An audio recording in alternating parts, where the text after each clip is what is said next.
going to go right into the tool because I think it's hard to do this with the PowerPoint.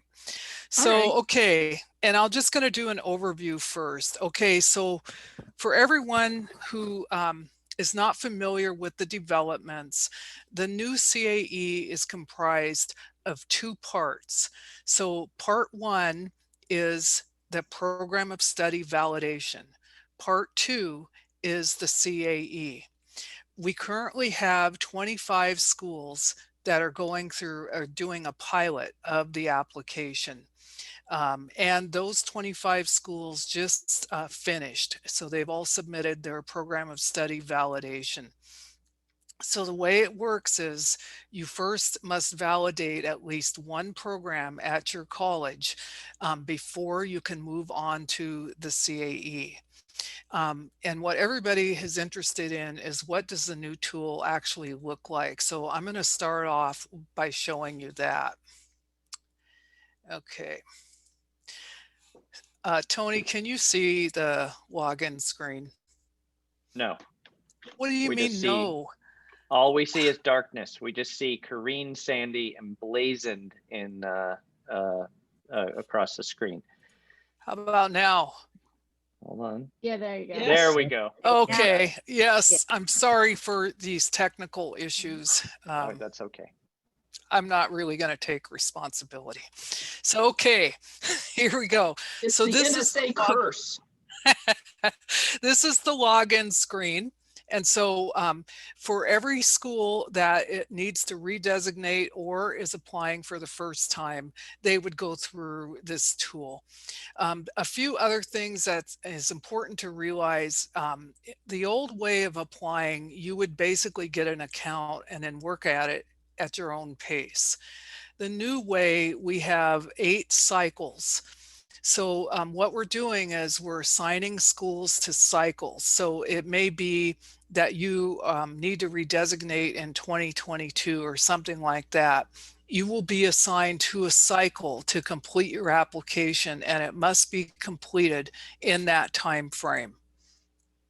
We have a lot of support for schools that need help, including workshops that we've been putting on. We have a recording of one.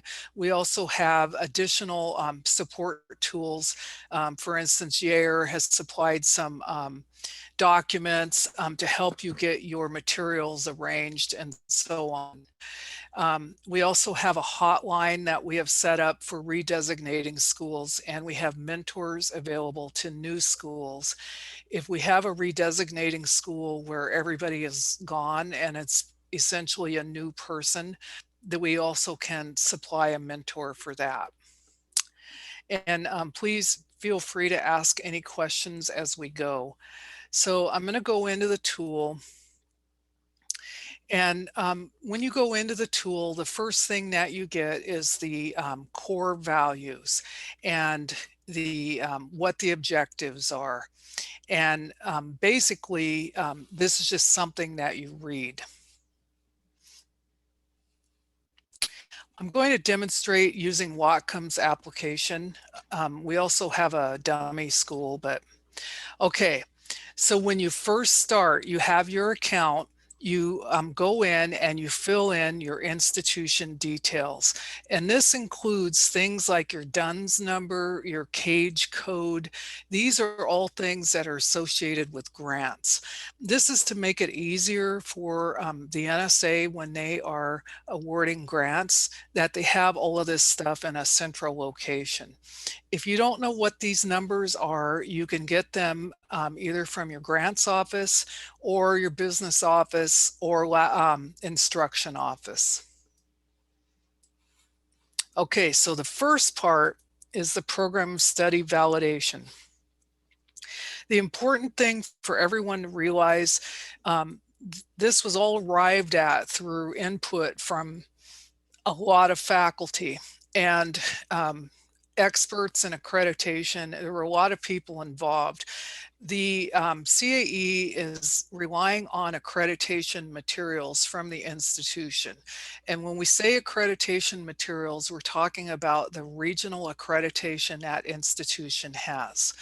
So one of the things that I tell people that are starting on this, it's important that you identify who your accreditation officer is at your school, because they can help you if you have questions about where are these materials.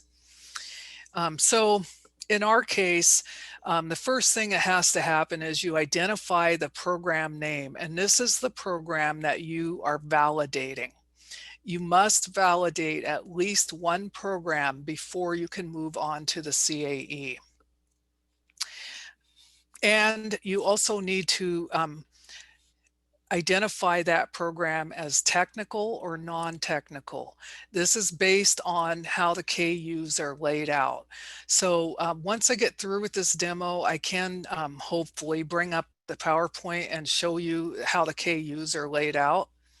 So I'm going to move on. Let's see. Okay. Keep in mind, this app has already been completed. So let me get my mouse over here. So what you get on the first, you basically just get some information that will help you fill it out. There are 4 parts to the program of study: the curriculum, students, faculty, and continuous improvement.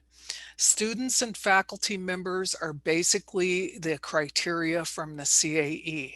So in the old CAE, you had to answer a part about your students, like what kind of competitions are they competing in, and transcripts and other things like that. That's been moved into the program of study validation. For faculty members, I think this is nearly identical to what was in the CAE, but it's basically identifying the faculty members in your program and providing their resume and other things. And Yair, please feel free to jump in anytime you feel like it. So, so here is the program of study application. This is the entire thing. There are, 5 parts to the curriculum. The main thing that everybody wants to know is about the KU mapping. So if you recall from the old application, you spent a lot of time mapping your courses to KUs. We have eliminated the mapping. What you're doing is aligning. So you're basically identifying which of your courses align with what KUs. In the case of a community college, we're talking about 11 KUs. So I'm going to see what we have in here.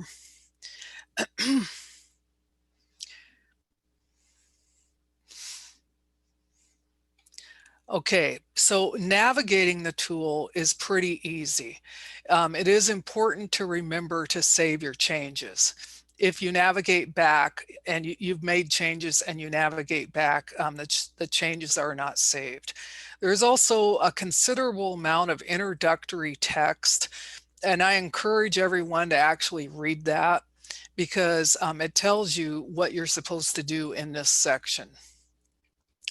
So basically you, identify the name of the degree, provide the URL of where that degree is located, where the catalog is, what department it is in, and so on, who the administrative head is. In this case, we're talking about like a dean, not a rotating like department chair or anything like that. And the point of contact, there's also an alternate point of contact. One thing you're going to notice about this new CAE, there's quite a bit of names and phone numbers, because the NSA wants to make sure they have somebody at that school they can reach.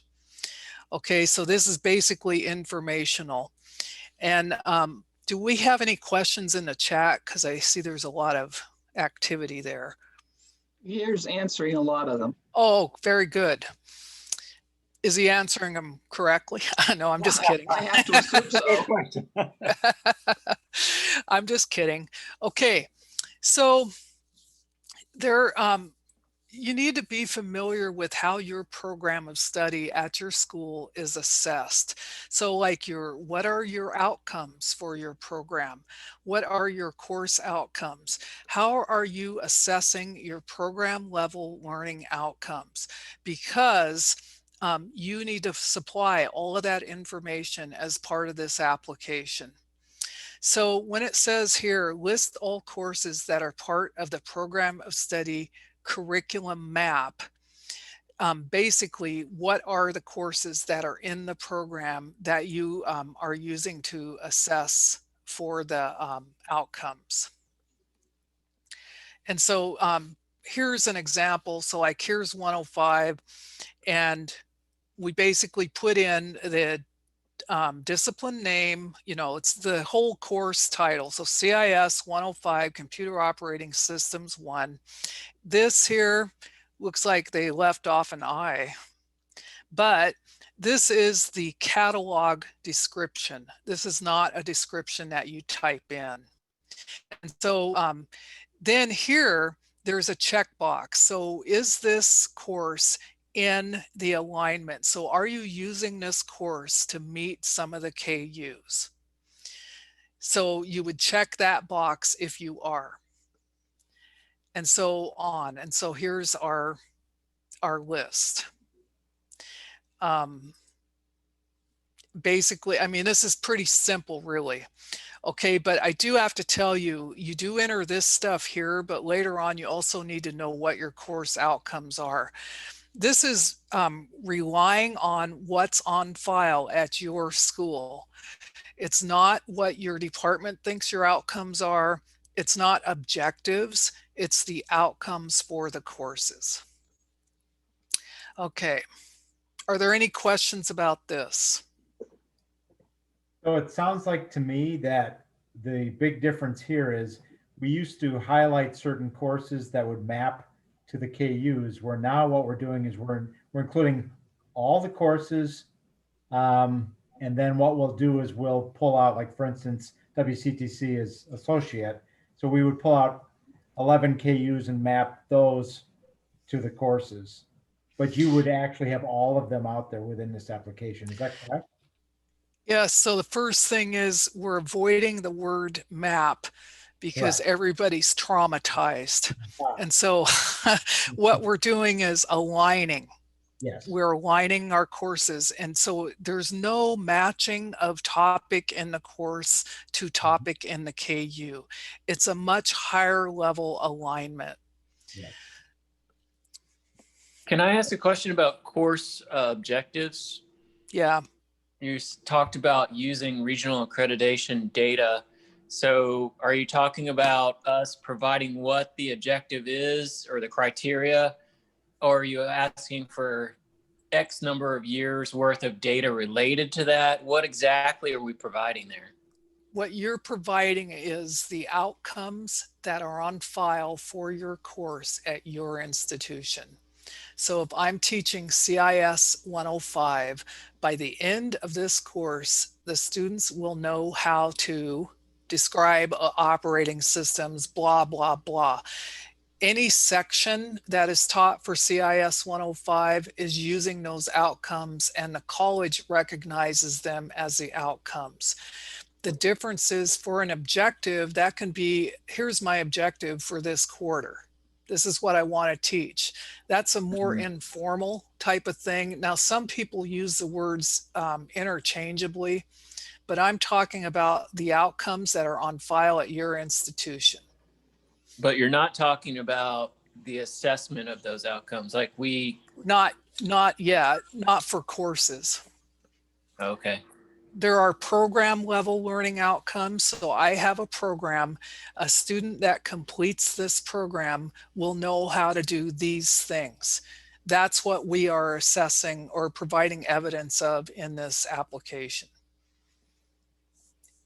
Yair, you want to add something? Yes, please. Tommy, just to add to that, what we did is we worked very hard on the requirements document. So if you check the NIETP, you're going to find the most updated one. And I also shared in the chat area the insight link for the workshop where you can find additional information. But in the requirements, there are bulleted items that clearly describe in each section what you need to provide. We tried to do this, and we worked, many of the people in this chat session as well, contributed, and we tried to make it as precise as we can. So if you look at those bullets, each section has deliverables that are needed for the system. These are noted in the requirements document, and they're outlined exactly, as much as we can, what you need to provide in each section. Okay, thank you. Okay, so moving on, we also have the NICE framework crosswalk alignment. This is basically, you're just identifying where your program falls within the NICE framework. There are check boxes here. So basically you just go in and check the boxes. I think right, you don't need to justify it unless for some reason you feel that you do. So all you do in here is just go in and check the right boxes that you feel your program falls into. Okay. Corinne, this is Ram here.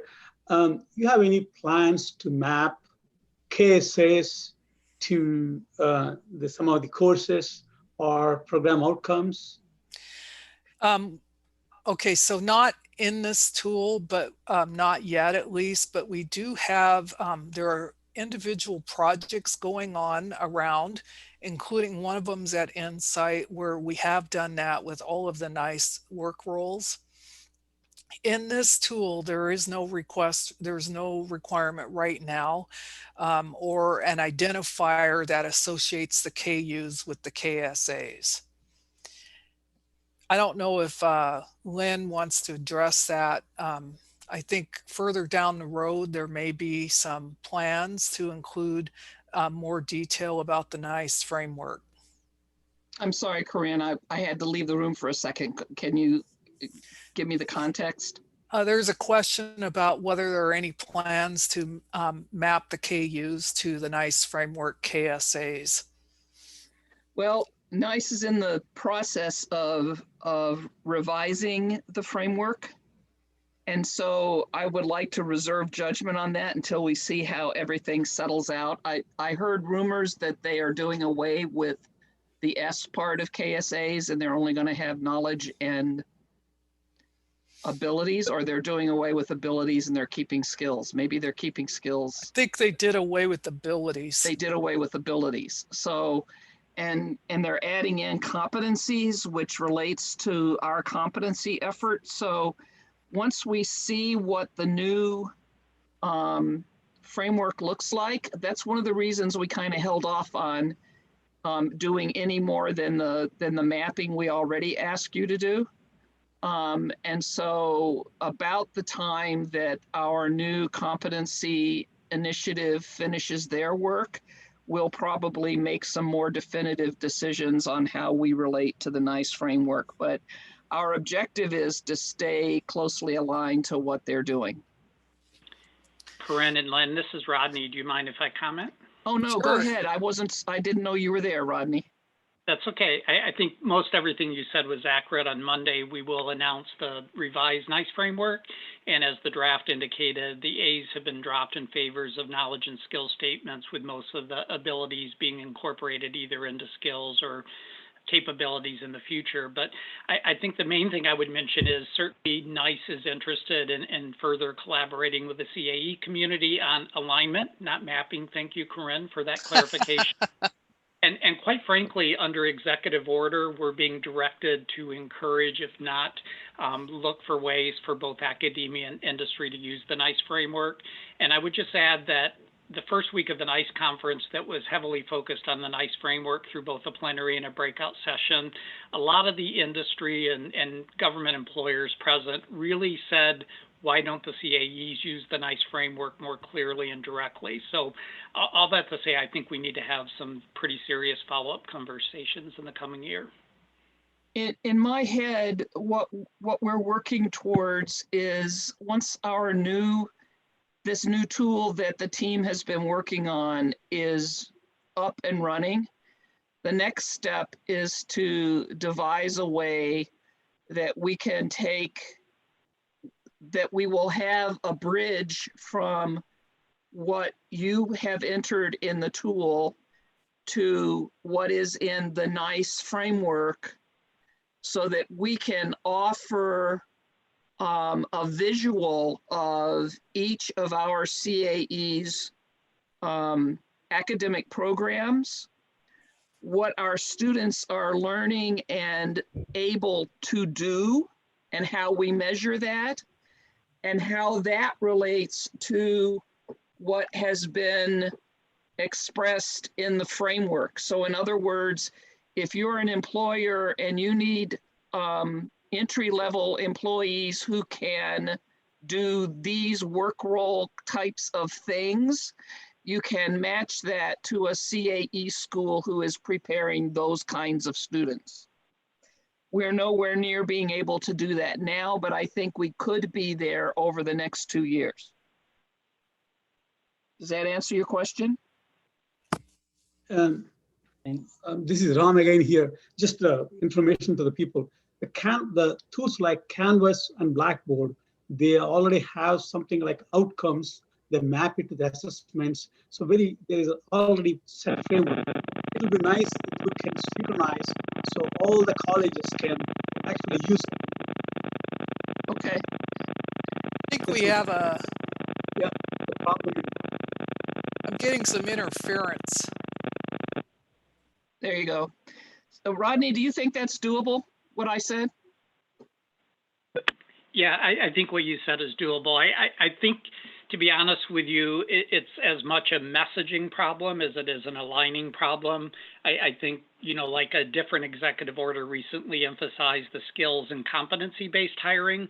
When you're talking about knowledge units and knowledge, that's exactly the critique that higher education gets. You're not focused on skills and competencies. So in addition to the greater alignment, I think the messaging of KUs publicly is going to be something to think about in the future, because that's not what employers are looking for.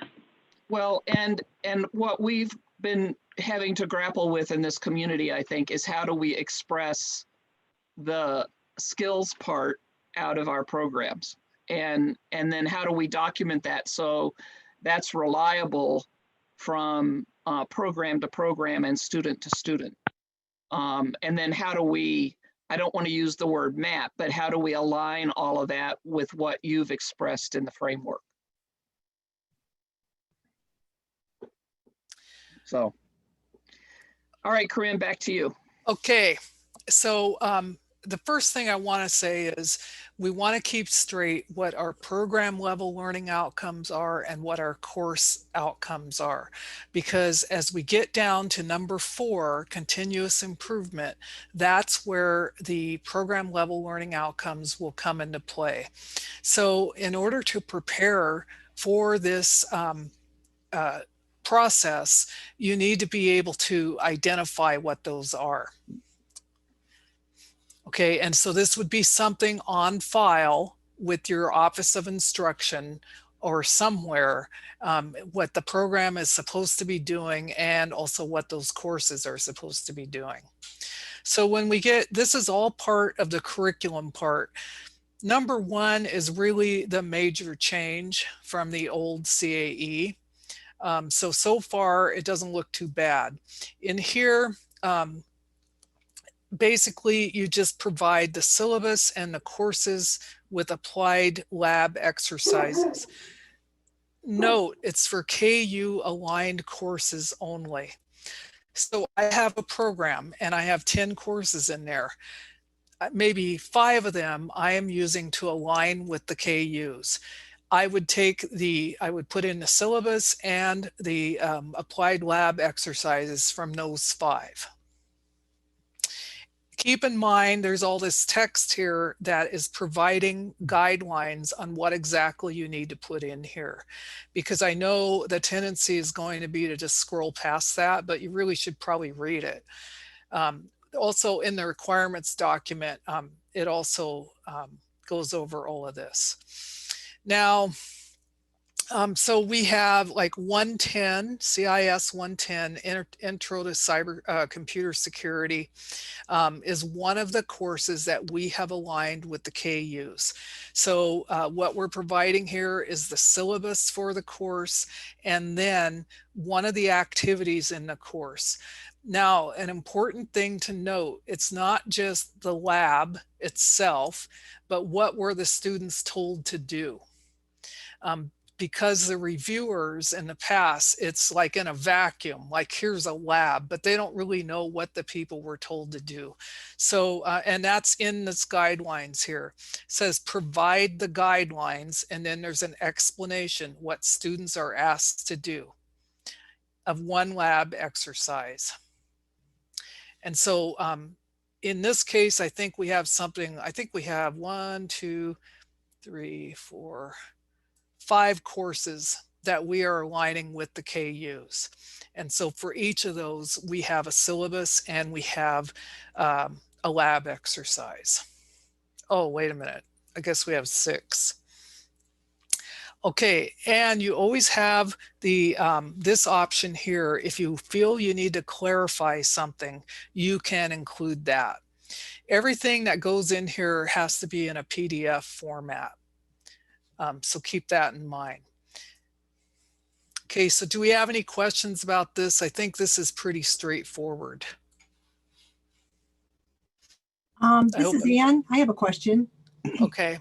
Okay, so let's say I have my instruction is in one, because I typically have instructions in one PDF, but then I have my lab assignment in a completely different PDF. And this is in addition to the syllabi. So how many files can I upload for each one of those? So one syllabus, and then I would combine the guidelines into one PDF.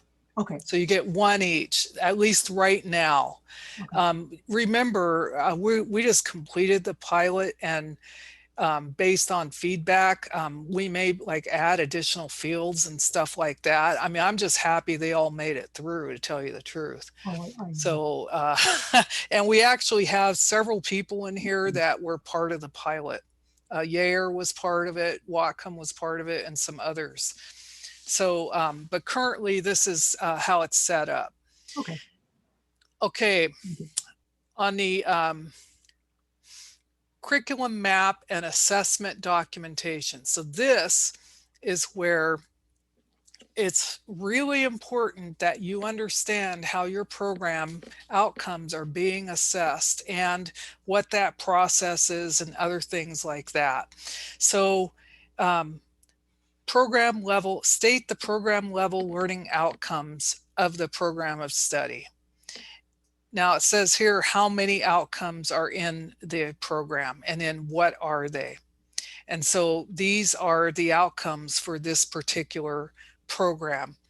Now, these are not outcomes I made up or we made up. These are if somebody showed up to audit our school and they said, what are the outcomes for the CIS program?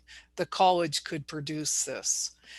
Many people are using a system called CurricuNet or something similar to store your data about your courses at the college, so like a database. So I don't know what each school is doing, but the bottom line is I'm re-emphasizing that this has to be on file at your institution.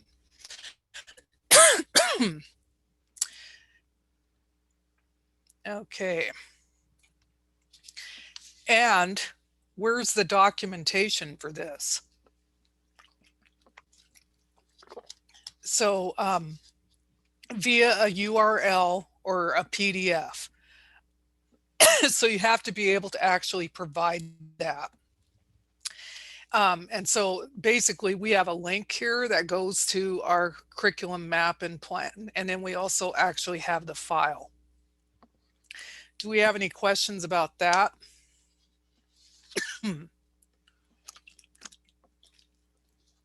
Okay, because we currently have 41 colleges in cycle 1, and we are finding that some colleges are kind of confused about what we're talking about here, or they're telling us they don't have any outcomes or that they never assess for outcomes. Our thinking when all of this was devised is that for accreditation purposes, you have to have these things at your institution. And so I believe probably what's happening is that we have people that aren't aware what they are or where they're stored. Okay, any questions? Yeah, Could I ask one question? sure. So is it acceptable just like I'm from Regis University, Bob Bowles.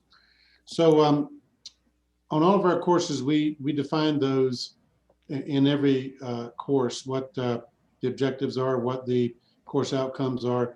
Can we take that information from there? No, we're talking about your program outcomes. Oh, okay. So, okay, so you have the course. Each course has an outcome. Any student or outcomes, any student that goes through that course will know these things. But your program itself also has a series of outcomes. Any student that completes this program will know these things. And that's where the confusion lies. We have the community colleges, to tell you the truth, are pretty familiar with this because the majority of our programs are workforce based.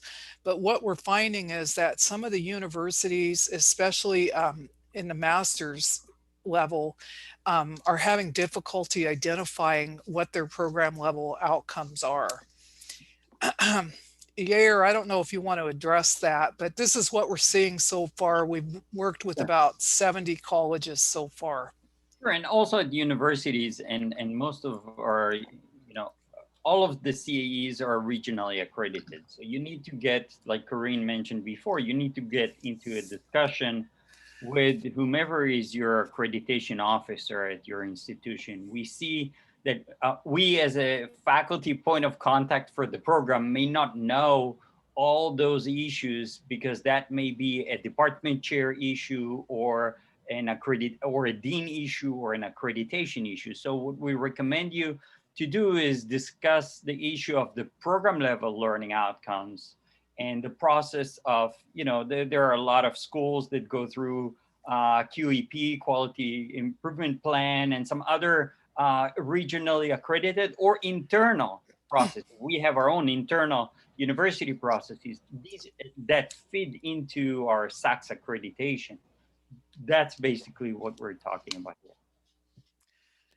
Okay, Corinne, this is Charles, but I just had a quick question. We have our program outcomes, we have those, and course outcomes, and we have them all laid out, and we have assessment, mapped in there. And is there a place where this application requests like the actual numbers, like the actual results of each semester, each term's outcome extraction numbers or anything?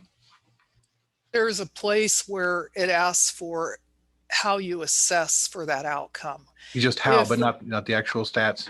Well, if you're like, for instance, our assessment for outcomes, we include the percent that met the outcome and so on, and we provide that. So, but this is actually a good thing to bring up.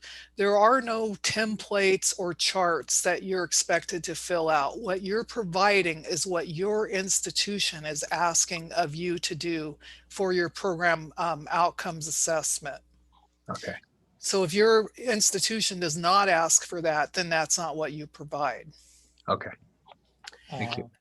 Question, this from Edward with UCCS. We maintain our ABET accreditations in a college website, not the campus website, not the whole school's website. Will that be okay to including the link to them, or we need to somehow coordinate with the university-wide kind of database? Okay, if your university recognizes your ABET outcomes as the program outcomes, then that's perfectly fine. If, however, your university has additional outcomes or different outcomes for the program, that is what you provide. Also, one thing I want to point out, there are, I forget what they're called, but what the students do like 5 years after they graduate, those are not your outcomes. Your program level learning outcomes are what are the students able to do when they complete your program. So all I'm saying is that you need to make sure what your university considers the outcomes to be for your program. And it's highly likely your ABET outcomes are the outcomes, but you just need to verify. Yeah, thanks. I think ABET is objective 5 years away. Outcome is immediate, just like you say. Yeah, yeah, okay, that's good. Okay, do we have any other questions about this? Because this is really the main thing that people, you need to get it clear on what the difference is between these items, and then recognize it has, if I walked into your instruction office and said, what are the outcomes for this program, they would know. So it can't be something that, you know, 3 faculty decided this is what the students need to know. I have a quick question, if I might. We are a 2-year school, and I have we understand the learning outcomes, the program outcomes, and all that stuff. I'm wondering if there's a document somewhere of the program level outcomes that the CAE accrediting people would like to see. Because no, there is not. Because the CAE is not dictating what the outcomes are for your program. They just want to know what their outcomes are. Okay, where would you suggest? Because I am redesigning my whole program right now, and I'm going to set these up. Where would you suggest that I look for guidance? I would look at the KU outcomes. Okay, thank you. Okay, anything, do we have any other questions? Yes, this is Ram here. Do you have to map only one KU for one course? Now, if I have course multiple KUs or the other way, it looks like only there's one button there. So I just curious. So there's no, it's not a one-to-one, it's a one-to-many. So you could have one course that's covering five KUs. And you basically list those KUs that course meets, and then you provide a reason why you think that it does that. So there's not like for each KU, you must have one course. Like I just said, I have 5 courses for 11 KUs. And Ram, just to add to that, couple of things. Number one is, again, I'm going to refer back to the requirements document, because we worked with a working group so hard on that, and we try to make sure that everything is very well documented and defined. That's number one. Number two, I want to just mention that the process of entering the data, specifically on section 1, is relying on a sequential process. So it is important for you to enter the data early on, because later sections will rely on data that was entered earlier. So if you have not entered the data, or you have not checked, for example, that this course is in the KU alignment, we don't use map, we use alignment, then later on, that course will not appear in the area of the KUs to ask you which KU you're going to align it to. So it has a sequence. The process that the tool was built specifically for section 1 is that there is a sequence there. Yes, so he has a good point. Okay, so in the old tool, you could skip around and do different parts. And this tool is relying on data that you entered. So like we've had a couple of incidents where, for instance, a college didn't enter the degree, the type of degree, and then went in to try to map or align their courses and stuff, and it hosed it all up.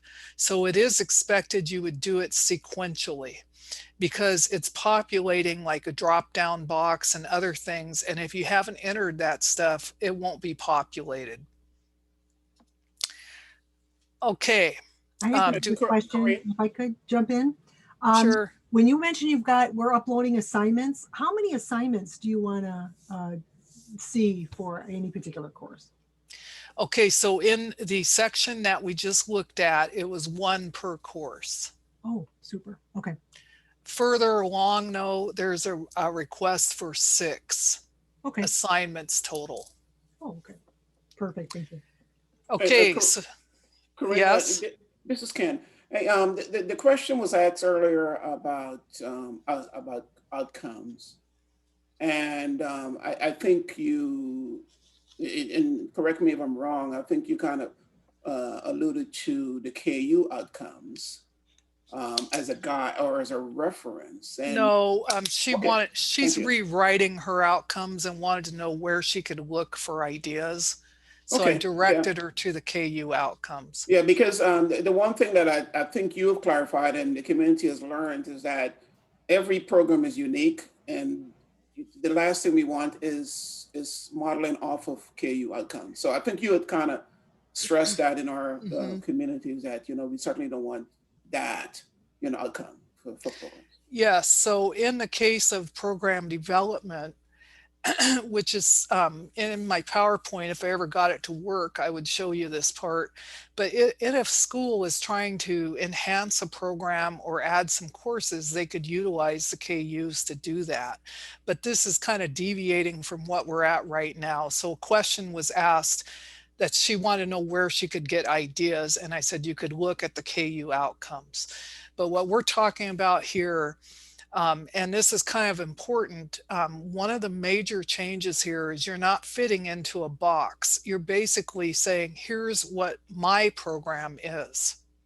My program has these outcomes, not we have 350 institutions that all have programs that must have these outcomes. It's not that way. It's the other way around. Okay, so this quick question. This Edward with UCC again.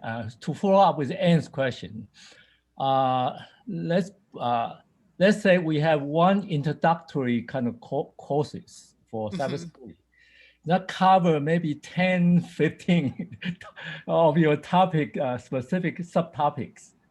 And if I only can have 6 exercise, I won't be able to match some other knowledge we covered to the KU. So what's your answer there? Can I combine 2 exercises into one submission, one PDF or not? So we're not mapping anything. We're providing an example of an activity done in a course that's aligned to the KUs. I see, just a flavor. So yeah. You are now verified using this particular exercise to say we did this work. Yeah, and this is a little radical here for people that have gone through the old CAE. I mean, this is really quite a radical change. So what you're used to is stressing out over whether I've got what was that? Least astonishment. Can I prove that I'm teaching this in my course, and what week and day am I doing that? Okay, so we dumped all of that. And basically, we just want to know what courses you have that align to these KUs, and why do you think they do? That's it. Thank you. Thank you. Okay, so I think everyone will be really pleased with this because, and I have to say, I don't know how many people gave input on this, but it has to have been, I don't know, 50 at least or more, including accreditation experts from a couple of colleges. It's just that your job here is to make sure you understand how you're assessing your outcomes. And if you don't, then to find someone there that can help you with it. So let's see, did we already look at this? Oh, so the curriculum map and assessment documentation. So you need to provide some evidence of how you're actually, like, what's your schedule for assessing your program level learning outcomes. In our school, we do 1 a year. And so like this year, we're assessing, I don't know what, the networking outcome or something. And we have, in our school, we have where it's introduced, where it's reinforced, and where it's assessed. So what course do we use to assess it? So I'm emphasizing our school because your school may have a different method of doing this. So what you have to do is provide that method. And you'll note there's all this text here that explains everything. And also that document, Yair, what did we do with that? The requirements document, is that available now or? Yes, so it's Okay. available. The most updated is on the NIETP site. Okay, so the requirements document is also available, and there's a lot of guidance in there on what you need to provide with examples. Examples of how some schools are doing it. So we have had a few people that thought they had to like replicate the examples. No, those are just examples of what our schools do, and you provide what your school does. Okay. Okay, and so really, oh, here's the KU alignment. I sure hope I don't hose up the Whatcom app because they wouldn't be happy about that. But okay, you'll note right here, the program will rely upon the institutional accreditation for sufficiency of program construction and maintenance.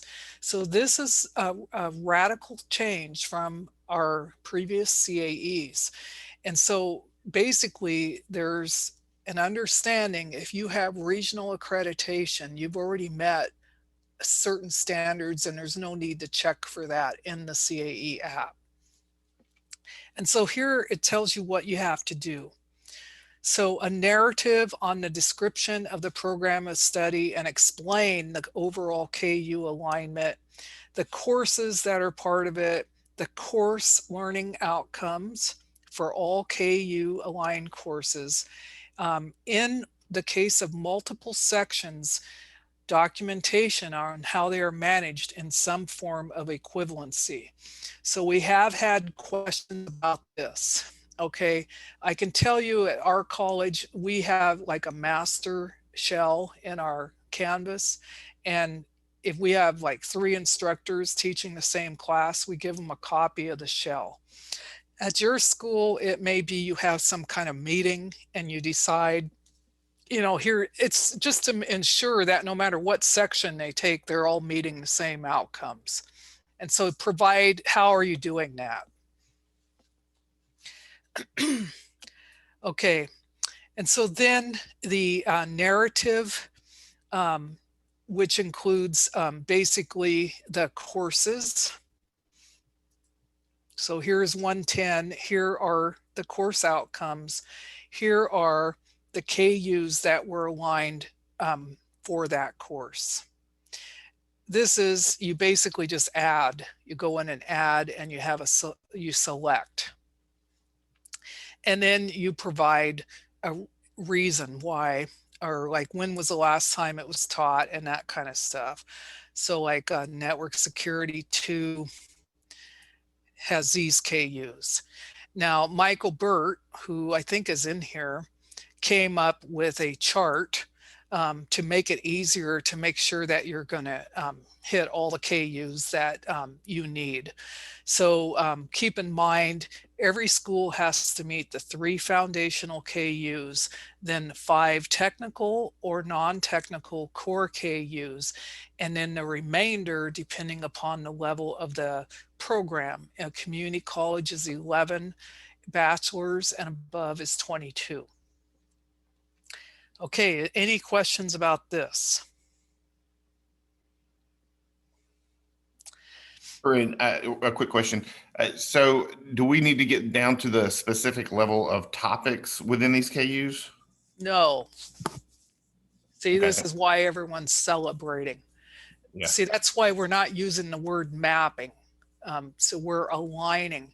So we're saying the networking, our networking class aligns with the networking KU because we cover the following topics or something, or here are our course outcomes. That in itself is sufficient to prove it. If there, I haven't actually gone through how the process is going to work. Actually, how much more time do I have? Do I have enough time? What do I have another hour? Yeah, Yeah, you have another hour in like 20 minutes. Oh, okay. Well, I'm sure everyone's happy to hear that. So, okay. And the reason I'm not, in order to show you this stuff, I have to download them, and I just think it's, there's directions and stuff of what you're supposed to put in. But anyway, so that's basically it on the KU alignment. It is important. We have a recorded workshop that goes through all this stuff, and we have the requirements documentation. It's really important you understand, you know, what you're doing before you start. But basically, you're identifying the program, the courses in the program, and the courses within that group that align to the KUs. Then you're assembling the program outcomes, the course outcomes, and you're putting all that stuff into this app. And you're justifying it. Once you put in the courses that you've identified as aligning to the KUs, you put them in here, and then you choose the KUs that you previously identified as aligning to that course. That's not too hard. Corinne, quick question. You mentioned earlier that one course will align to multiple KUs. Yes. What about the other way? Is it frowned upon if, you know, basically multiple courses map into the same KU? I don't believe so, but I don't really see a reason for that. Okay, just okay. I think the requirements document actually mentioned that you're not encouraged to do that. I think that's the language. And I think you know, we got to think about strategy here. We did have a school one time that did 22 courses to 22 KUs. So okay. Let's say a year down the road, we're going to change a couple of these courses. Well, now I no longer have the students all completing. Like, let's say we drop a couple of courses. So in my opinion, you should use the minimal number needed to meet those KUs. All right, thank you. In this, actually, what you see on the screen, it says, however, not, so if you read down the 7th line, it would say one course may align to one or more KUs. One KU may align to multiple courses, however, not recommended. Yes, I saw. And that's taken. I saw that. I was just. I saw that, right? But I was just looking for you know, more insights from you guys as to, I don't know, maybe why that's not. Now, in the old CAE, I spent a lot of time talking about keep in mind the reviewers. Okay, so how difficult will it be for the reviewers to determine whether you've met the requirements? In my opinion, if I used 5 courses and mapped them to the same, or not aligned them to the same KU, I would be making it more difficult for the reviewers. I mean, there has to be a reason, okay, other than I have 5 courses that are all aligned with this KU. So I feel like you should make it as simple as possible. Understood. Lori or Karen, how are we doing admitting people into the room? Because I have a phone number. Are we just admitting anybody that shows up? We've been actually following that, Jill, and this is Lauren. So we're tracking and admitting people. Oh, good. Okay, good. Okay. So now I'm going to go back. All right, so that was the KU alignment. Think back to a few years ago and toiling away at mapping those KUs. Okay, so this is quite an improvement. I don't feel we've sacrificed anything by doing this. I think it's going to make it easier for everybody. Also, this is more the language of academia. So it should be easier for people to understand what it is you're supposed to be providing. Okay. That's part 1. That's out of the 4. This one is the one that is going to take the most time to understand. exactly what you're going to have to do. It's not that complicated though. These other things like the students, let's look at the students. So student enrollment and graduation in the program of study, the sample student certificate and notation on the transcript or official letter, students' work products, and these are where the 6 work products are supposed to be, and then students' participation in extracurricular activities. This is pretty much what was in the criteria for the old CAE. And so one thing to keep in mind, 2 criteria were moved out of the old CAE into the program of study validation. What does that mean? Well, it means that the CAE itself has less things that you have to meet in order to earn the CAE.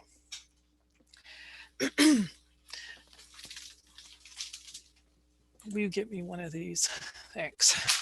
Okay, so in the student enrollment graduation, basically, this is where you provide a letter. The student enrollment in the program of study for the last 3 years, official institutional letter, so this would come from the registrar for the enrollment and graduation, and 3 redacted student transcripts dated within the last 3 years. And clearly highlight the courses. Okay, so I can tell you that in the pilot, that was like the #1 thing people didn't do. People don't like doing this. I mean, I don't blame them, but the bottom line is before they could submit, they had to fix it. And so this is pretty much what we had in the old CAE. One thing I do want to point out about this, the 3 redacted student transcripts, they need to have all the courses on them that are in the program of study. So an important thing to recognize here, questions keep coming up about electives. You should not use electives in this process. So those courses must be courses required for all students in the program of study.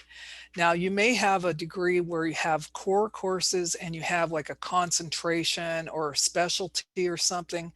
You can utilize those as long as they're required for all students that complete that specialization. And there's some kind of notation that, or some kind of thing they're given that's only for those students. Okay, so this is an important point. No electives. Why? Because the validation is saying all students that complete this program have aligned with these KUs. They've met these KUs. If you have some students doing these courses and other students doing courses that are not aligned with the KUs, you can't make that statement. All right, so in here, basically with the transcripts, we've had a few colleges in the past that have supplied transcripts that are like transferred in courses or course equivalent, you know, like, or things like oddball reasons that they got credit. Basically, just provide 3 transcripts that match the courses you align to the KUs, the courses in your program of study.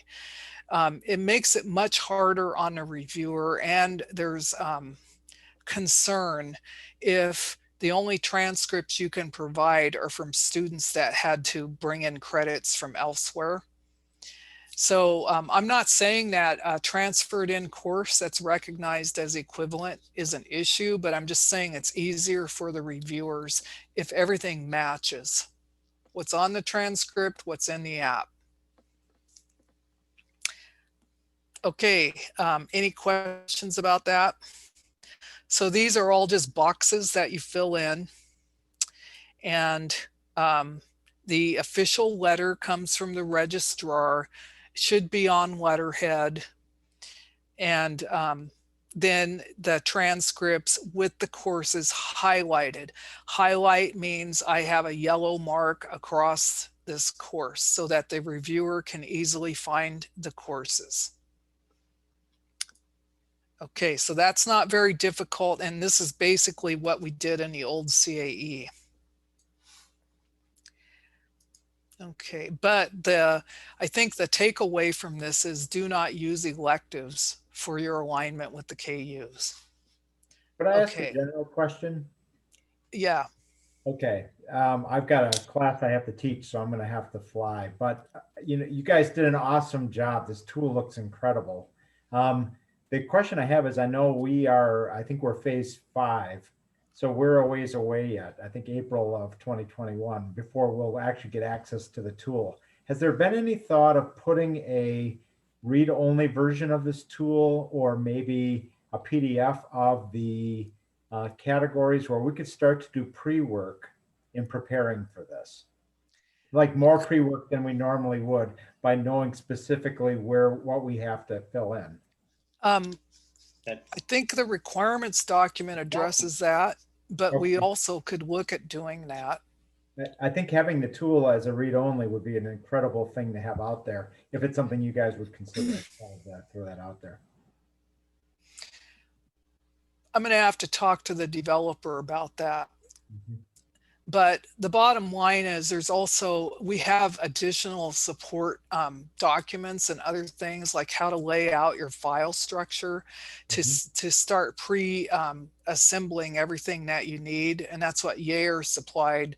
We have 2 items that are available for people to help them get set up to get ready. That's awesome. We also have the hotline available for any questions, and we have the training. So I don't know if, I think it makes it easier for people if they can actually go through the tool on their own, but I don't think that should stop anyone from preparing for this. But anyhow, I'll see what we can do. Perfect. Well, thank you very much. Beautiful, beautiful tool. That's great. Oh, good. I'm glad you like it. We've had our ups and downs with getting this thing off the ground, but okay. So, all right. And is this helpful that I'm going through every item? Basically my PowerPoint includes the actual process, including the assignment to cycles, but the remainder of it is this information in a PowerPoint. So I think it's easier if you actually see the tool. Okay, so the sample student certificate or notation. So what do the students get? And it would be every student that completes that program of study. This can be a notation on the transcript. It can also be a certificate or letter issued by your department. But the key is it goes to every student that has completed the program of study. And it's to recognize their achievement of completing an NSA validated program of study. So this is exactly the same as the old tool. Also, keep in mind, yes. If we're talking about the certificate that recognizes this, does it need to be signed by somebody like a chair, or can it be signed by a program director, let's say, for the program of study? It's what your institution does. In our case, it's signed by me as the director and by our division chair. So it's however your institution, how your program recognizes the students that complete the program. Some people have it's just automatic on the transcript and they don't give them anything. Some people have a letter and a cert that they give to students. Got it. So yeah, there's no criteria for who signs it or anything like that. It's just what is it that they get. Is this for first time applicants as well? Because this looks like it's for the program's already there, right? I mean, it's already certified. They do a mock-up. Okay. So this is what we will give the students if they get it. All right. All right. Okay. So those are all pretty easy. I mean, and now here's the work products. This is slightly different. Okay, so it's samples of 6 students' work products from 6 different assignments, 6 files total. So here's a little quiz. How many do we need? We need 6, okay? Samples can be, but not limited to, papers, assignments, projects, presentations, lab exercises, test questions from at least 2 courses in the program of study that are in the KU alignment in 6 separate PDFs. Also, here's a key: student name should be removed prior to submission. Also, provide the guidelines. So what were the students asked to do? Let's say you provide a research paper, a student, and this is what the student turned in. So the question would be, what was the assignment they were given? And you put both of those together and upload them. Now, in our case, some of our assignments are like labs, like configure this router for OSPF or something, but we still need to know, like, what were they asked to do? This is a little bit different. This comes from the previous, when they were reviewing and nobody ever knew what these students were asked to do. Like, this is a really good paper, but what were they asked to do, you know? So, so you basically choose 2, you could choose more than 2, but at least 2 of the KU aligned courses, and you provide these PDFs. And here's some examples from ours. So like the password cracking lab, encryption, and so on. They also, you'll note they put in the title of the file, they put in the name of the class. And that's basically it. And you can write a justification. And I think what they did was they put in a table. They have 2 new faculty doing our app so they can learn how to do it. So I think they put in a table that listed the courses and the labs. Okay, so this is pretty straightforward. Hey, Corinne, I just want to say a note here and plug in the issue of reviewers for everyone. So while you're preparing your documents, like Corinne mentioned, the list of courses and all that, as a reviewer, spend many hours trying to figure out what do they mean by this, or which course does this belong to. Think about the reviewers when you're going through your documents and you're preparing your documents. So the more precise you can be, the more accurate you can be, the more explicit you can be in writing which course it is, which program it is, et cetera, that will really, really help the reviewers. And that's, I mean, that's what I emphasize in the training. You have to consider the person looking at this app, okay? They could be in another state. They don't know anything about your program. So if you start flinging around acronyms that are like unique to your city or something, they're not going to know what you're talking about. And there's also, like, if they're trying to wade through this thing and they keep running into stuff they have to figure out, after a while the reviewer is going to start getting a little irritated. Okay, you don't want an irritated reviewer deciding whether your application has met the criteria. So you got to consider the person. You should approach this as, these people know nothing about my program or anything at my school. And so I'm going to make it as easy for these people as possible. Then if it's really easy, it's all laid out, it's organized great, the reviewer starts thinking, these people really know what they're doing. Okay, so you want to have a reviewer that thinks that way about you versus a reviewer who's getting more and more irritated as they go through. At least that's my advice. Okay. Great.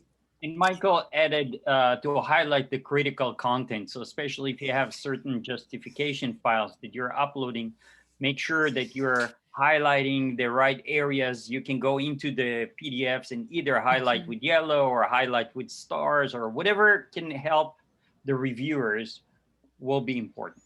And that's the point of the highlighting, is so the reviewer doesn't have to search through a transcript to try to find this in this teeny tiny little print, and it's faded and broken and stuff, and they're trying to find these courses. By highlighting, you're helping them. So you want to have the attitude, I'm going to help these people as much as I can. And one of the things I'm going to do is highlight everything I'm asked to highlight, because it'll make it much easier for them. Okay, so then our last thing in number 2 is the student participation in extracurricular activities. And this is all the same thing, evidence of 3 student, I think that's grammatical, that needs to be corrected. So 3 students' participation in extracurricular activities within the last 3 years. That can include stuff like being in a competition, running, like being part of a computer checkup, being in an internship, guest lectures, that kind of stuff. And then just provide the date and the description for each evidence provided. So like here's our Pacific Rim Regional Collegiate Cyber Defense Competition as one. And then there's a description of what it is. US Bank, this is a thing we do at our school. And then the Cyber Force competition. So that's pretty easy. All right. Okay. So moving on, for the faculty members, I would say the main thing that's different here is you need a point of contact for the program of study and an alternate point of contact. This all comes out of the NSA's difficulty in contacting anybody at the college. So like people would leave and they wouldn't know. And so this way they've got like 10 people at that school they can call. And the other thing I want to say, there's a number 3D, the process of faculty promotion and reappointment. So like how are the faculty hired and reappointed at your school?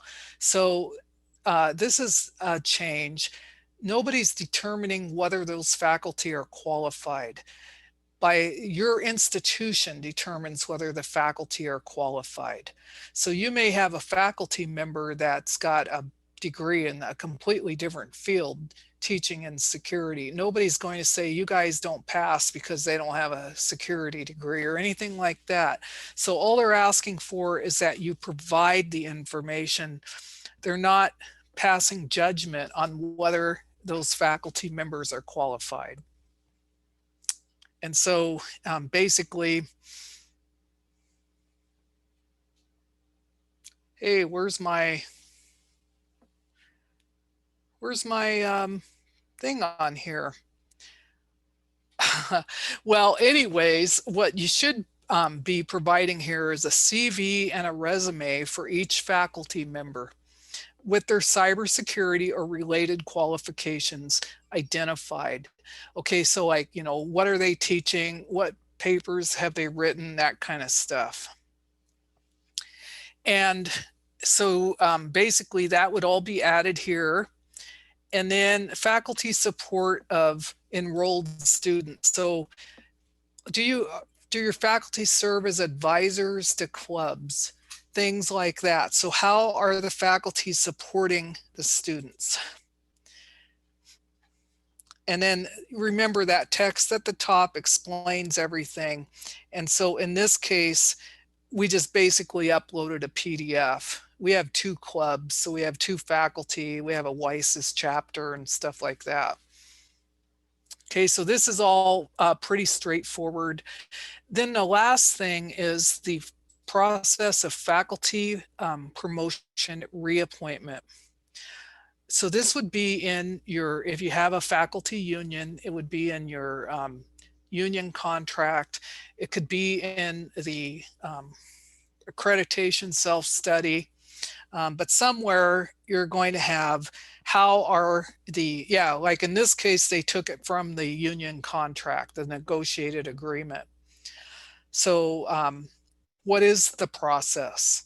So nobody's determining whether that process is good or not. They just want to know what it is. All Are there any questions about that? Okay. Okay. Now we are on number 4, and this is continuous improvement. This is brand new. Okay, so we did not ask for this in the last CAE. However, it should not be that difficult.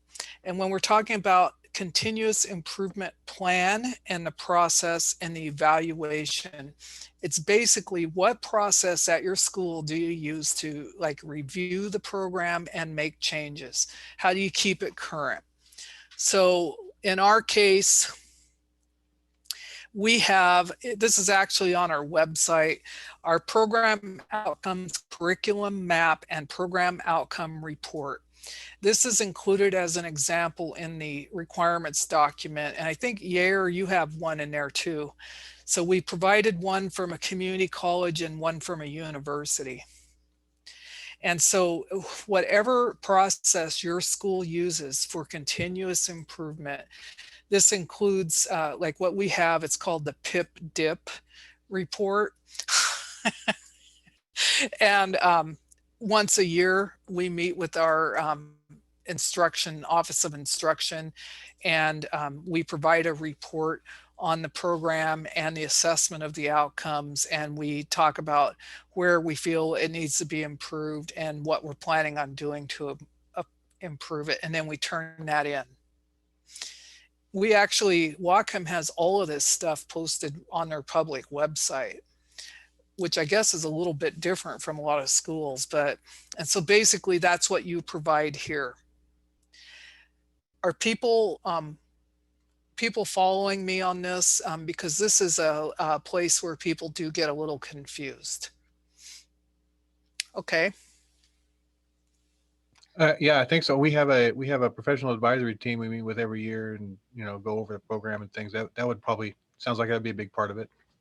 Yeah, as long as that's recognized by your school as your improvement plan.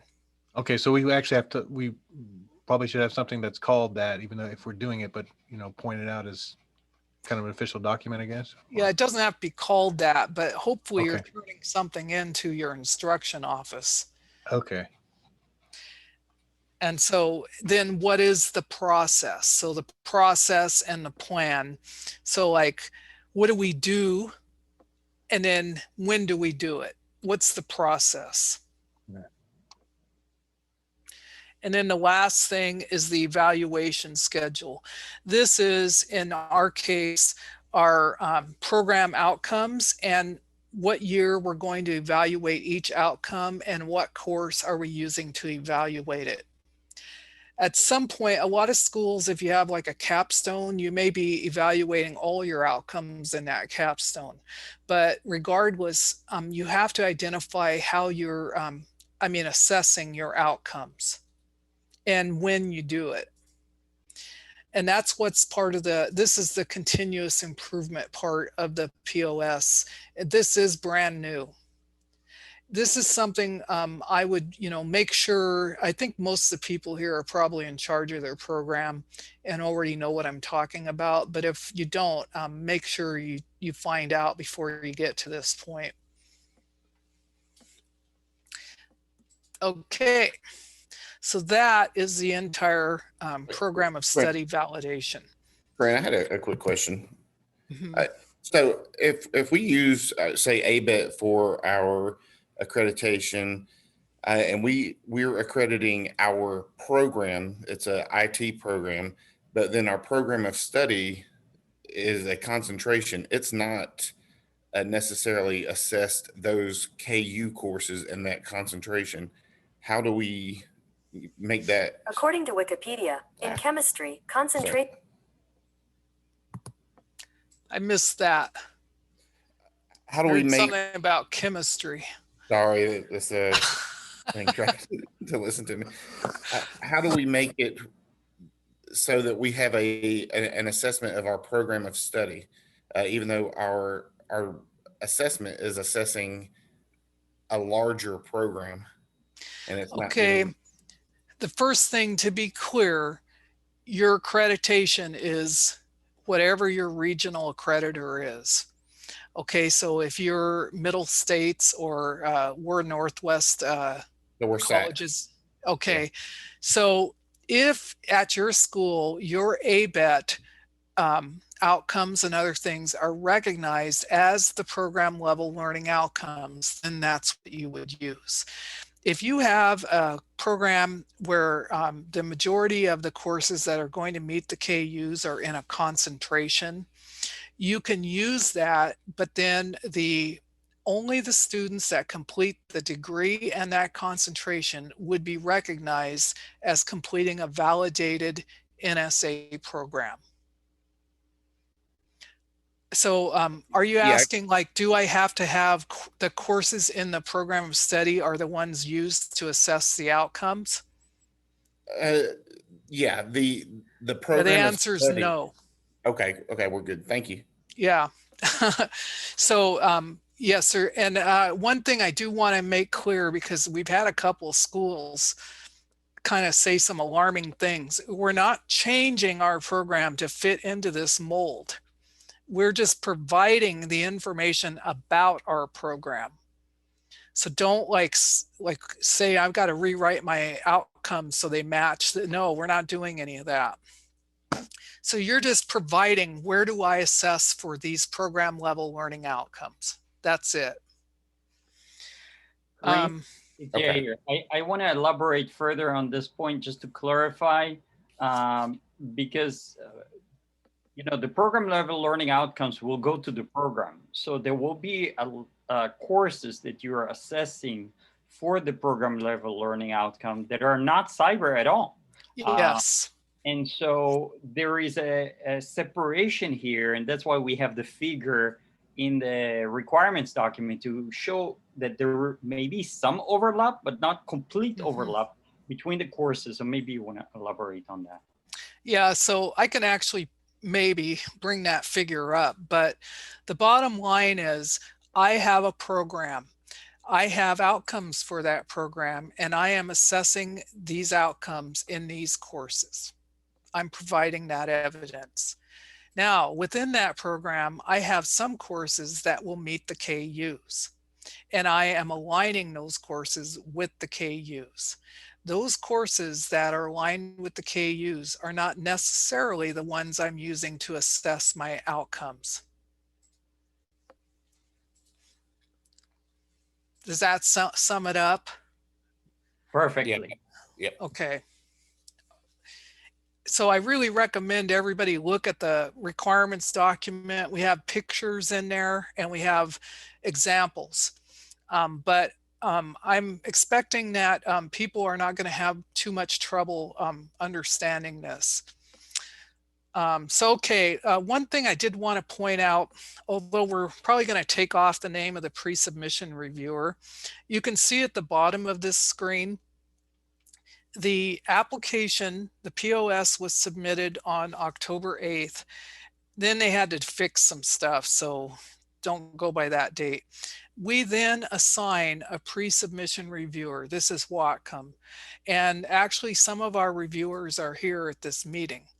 And so what we do is we have a person review your application prior to submission and give you feedback on that application on what they identify as potential issues. This is all prior to it being submitted to the NSA. So you have a chance to fix those things before a reviewer ever sees it. So that's one of the services that we're offering. Okay. So this is all the steps you have to go through. This is the first part on the way to the CAE. The second part, once this is validated, and the way it's validated is it's submitted, then it is reviewed, and there is a committee. In the case of the program of study, this committee will be virtual. The committee will provide questions to the point of contact ahead of time. The point of contact will appear in front of the committee and answer the questions, and then it's over. So like maybe that day they will recommend or not recommend. So that this is the other thing that's been eliminated, the months of waiting. The hope is that we can, it'll be quicker, that you'll know one way or the other. Also, with all of the things we have in place, the hope is the pass rate is going to be pretty high. Oh, and this has come up before. You can bring anybody you want to the committee. So if you need your support person or your support dog or your dean or somebody like that, but the point of contact must appear at the committee. And so that's the entire program of study process. There's other things that are part of this, including the assignment to cycles. So when it's your turn to redesignate, you will be assigned to a cycle and be given those dates, and you have to fill it out during that time. Keep in mind, we have a lot of help, like our hotline and other things that will help you. But if you miss it, then you're in danger of losing the designation. Once you've got one validated program of study, you can move on to the CAE. Some colleges will stop here. We will have, this is actually really good, and I'm happy about this. We will have institutions, especially smaller colleges that don't have the resources to be a CAE. They will just be validating their program and they're done. This is still a big value because we're going to have a lot more students graduating from KU aligned programs around the country. And it also broadens the tent. We bring more people in that not just the ones that can meet all these requirements, but those that have a good program should be part of this community. So that's what this is all about. You can validate multiple programs. So, but let's say you validated, once you've got that one validated program, you would then move on to the CAE. I'm not sure what's going to happen here. Yair, do you think I should go to my fake one? Yeah, you may. Okay. All right, there'll be a brief, hang on a sec. Let's see. What's happening here? Hang on a sec.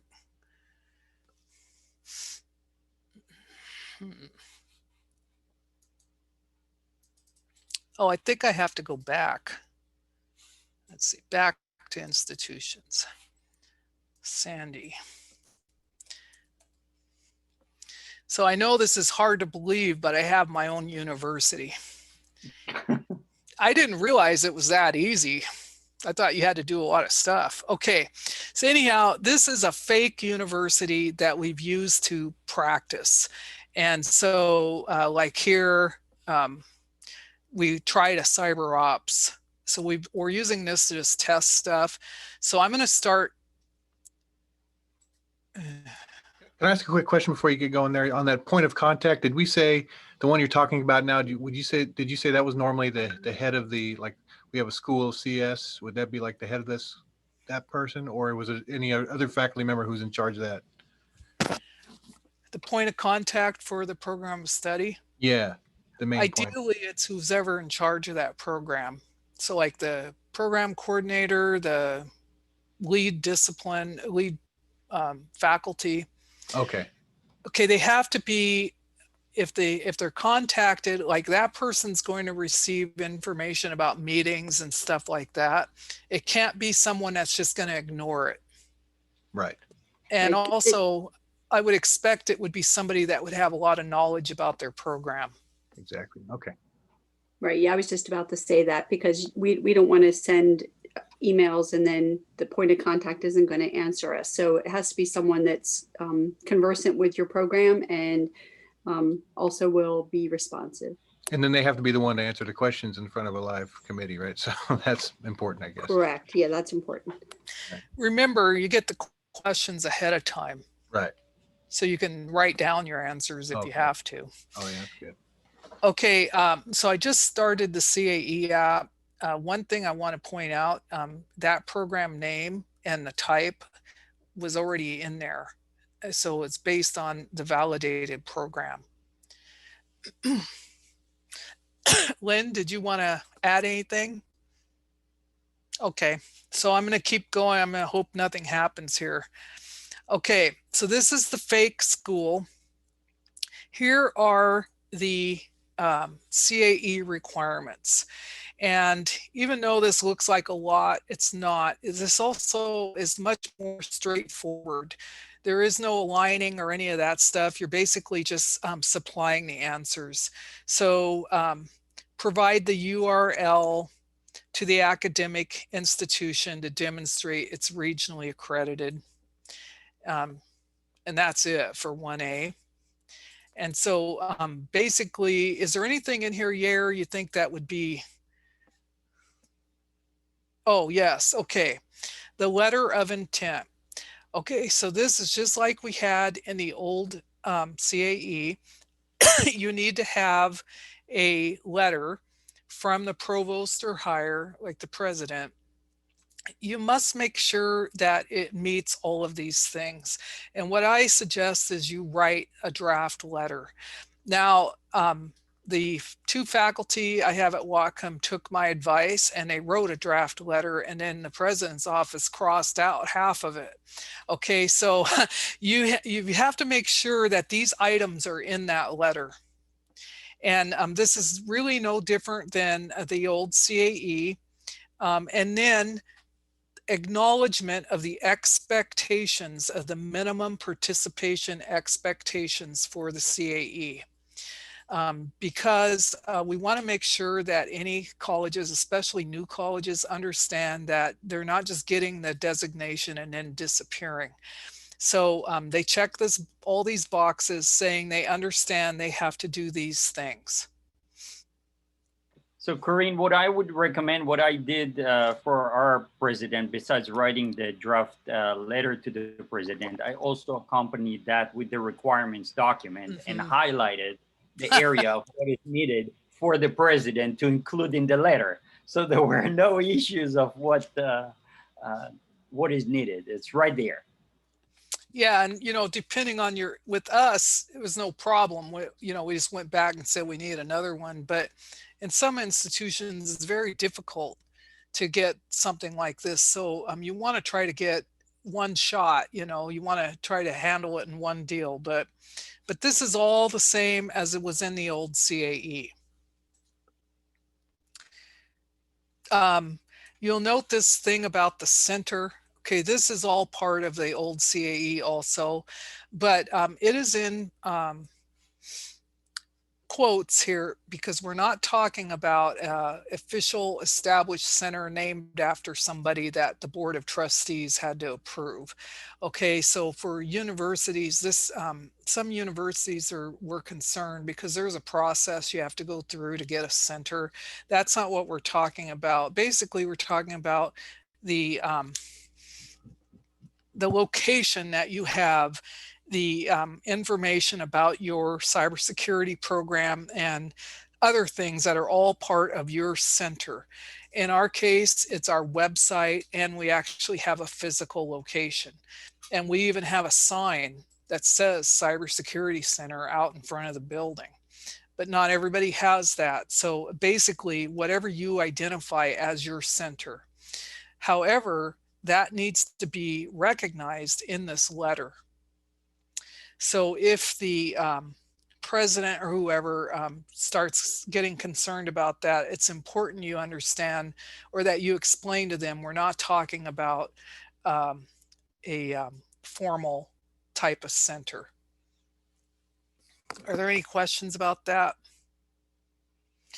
Also, we have seen letters where they just really they spent a lot of time describing programs that had nothing to do with the designation.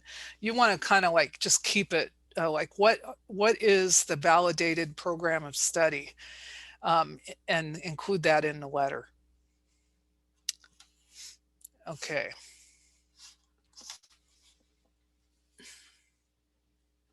How am I doing on time? Because I think we can. We got 36 minutes. Yeah. Okay, well, this is all easy stuff. Oh, okay, so you guys are going to like this. So in the old CAE, remember we had to provide the actual plan, security plan of the institution. In this one, you have to provide a letter that states you do have a plan. So you don't have to provide the plan itself. You provide a signed letter on official letterhead from the officer assigned with direct responsibility for cybersecurity, attesting to the fact that they have a sound cybersecurity posture and plan in place. My hope is nobody's going to fight you on that. Okay, so basically you just get the letter. My hope is that everybody that says they have a plan actually has a plan. Well, see, this is the thing. They're not going to give you that letter. I mean, like the first time we applied, we had trouble getting a letter even identifying the security officer. Like, this is top secret information, you know? So I think they're not going to attest to that unless they really do. Okay. Because we're not asking the applicant to provide the letter. We're asking for somebody at the institution that has the responsibility. So Right. And just to give you an example, what I did is, obviously we have a chief information security officer. So she is the one who wrote the letter and signed with her name. Additional information is provided here, but obviously she's the chief information security officer. I trust her. Okay. Well, they're also sticking their neck out by doing that. So they're not going to do it unless they, it's true. I'm only being partially facetious by saying that.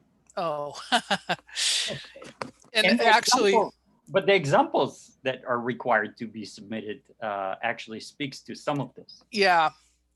So like on 3E, 6 separate examples of how the institution implements its plan.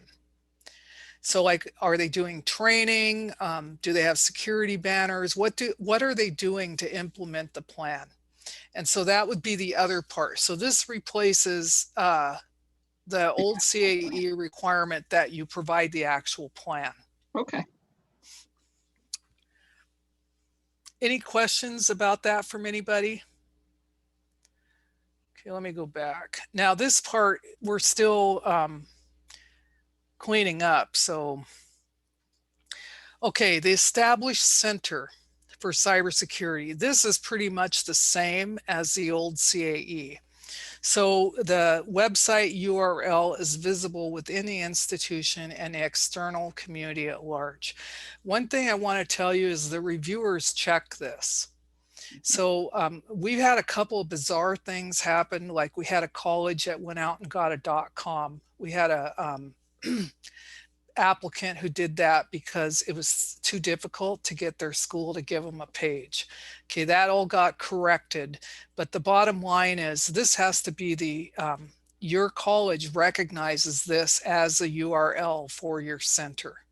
So it's not just go get a domain name and here's my center. It has to be affiliated with the institution. And then here are the different elements that need to be included there. And I believe probably everybody here already has this. You may want to look at what you have and see if you need to update it, but this is pretty much what was in the old CAE. And Corinne, one of the things that is important about this, we use the center website as a link to the school and add on the community pages and eventually on the survey tool. That's where we point people to. Like, we have students that come in and say, you know, I'm interested in going to Nova Southeastern. Do you have information about their program? And we can point them to the URL at your school. So I think it's really important to make sure you do have something that links to the program. And that's a really good point, because this is an excellent way to market your program. So now one thing is, if you're at a school that likes to change URLs and move things around, that could be an issue because you would have to report the updated URL. Okay.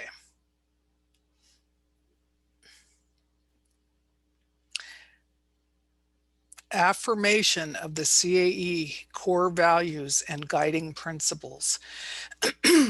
So here, first thing you got to do is read it. And the second thing is check the box to affirm that, and hopefully it's going to fill in the institution's name, follows all of the ethical behavior and core values. And so this is just asking that you as the point of contact are attesting to that. Then here is the share core value. And basically read the guiding principles and check that you affirm that you follow those values. And then the lead by example core values, and you check the box.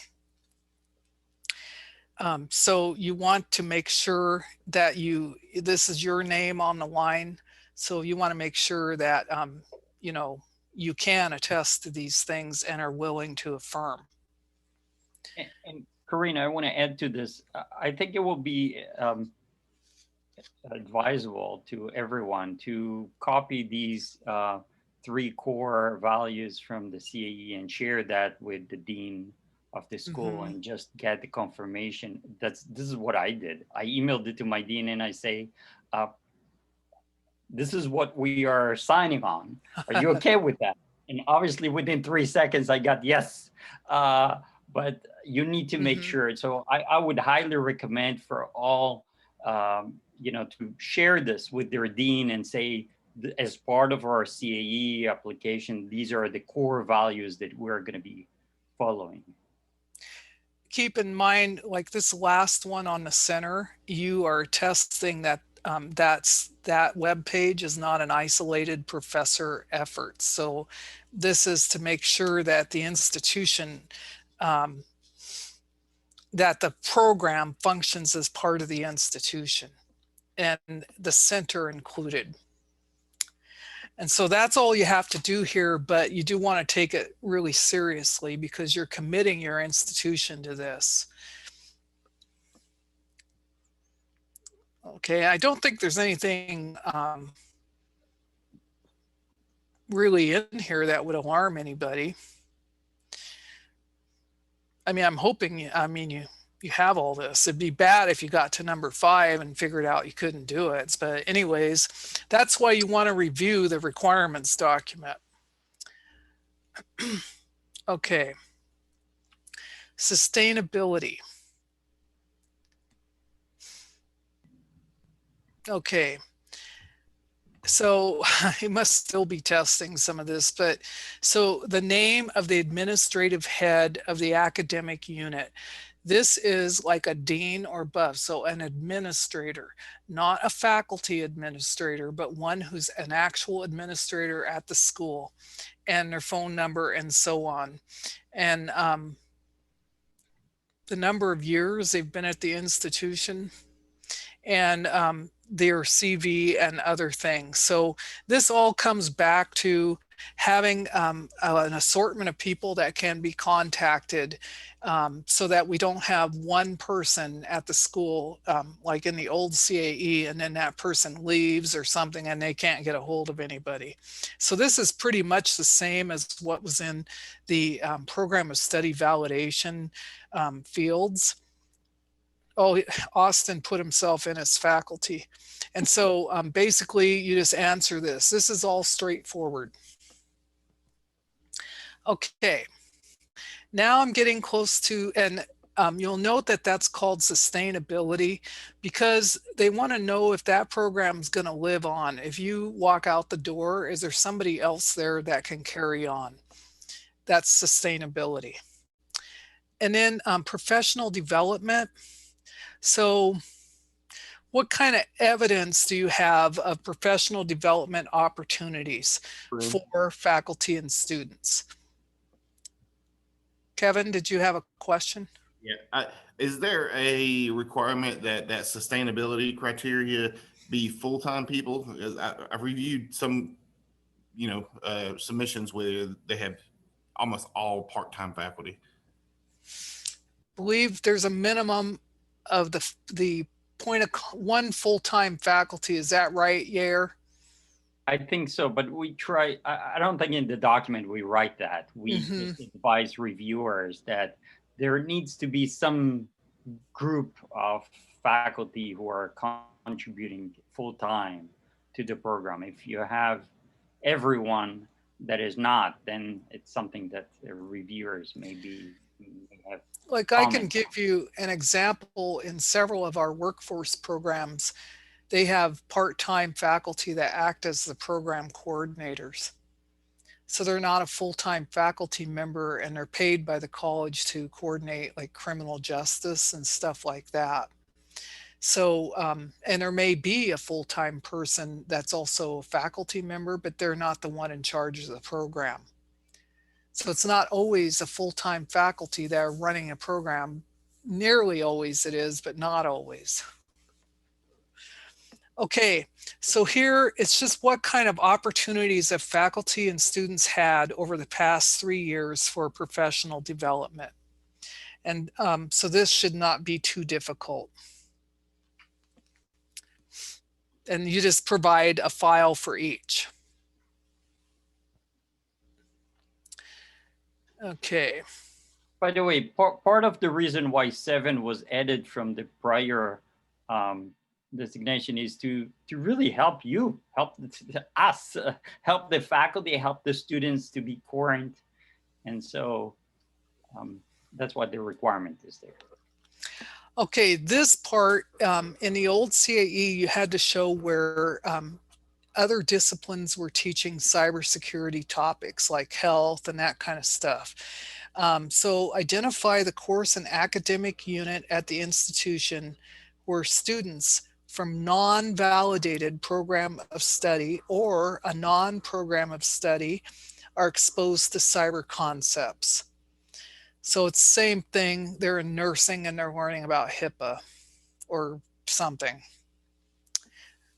This may be a little, people may have trouble recognizing that this is the same thing as the old CAE, but it's really where else in your college are cybersecurity topics taught other than in your program. And then mention terminology, because at the university we would say in another college within the university. Oh, yes. So within the academic institution, but in another academic unit. Okay. And then provide the syllabi. And so you can go to business, nursing, political science, and criminal justice and probably find these. Okay.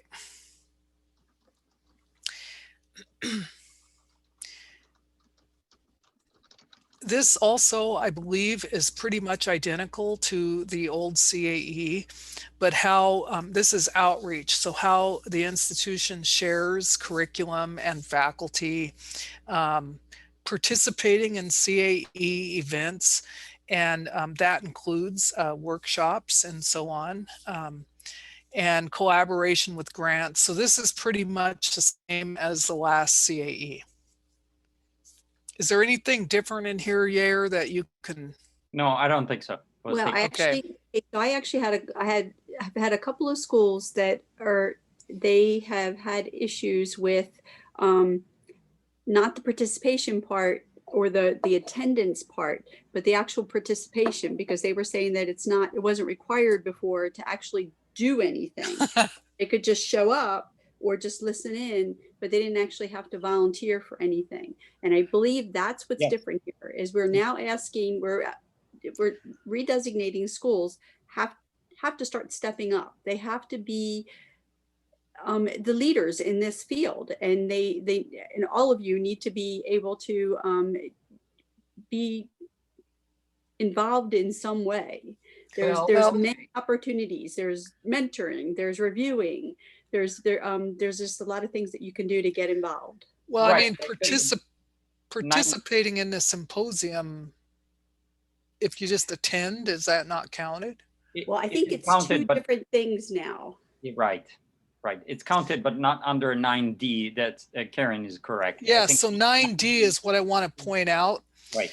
We have a whole army of people that are supporting these schools, because we are estimating 41, I think it was 41 schools every 8 weeks or so going through. That's all the redesignating schools and 25 new colleges per cycle. And so we have a lot of mentors and reviewers, pre-submission reviewers and reviewers, and they all come out of the CAE community. There's other ways to contribute also, such as participating in tech talks and stuff like that. But there is a heightened expectation that the CAE will contribute to the community. So the person at the CAE will participate in some way.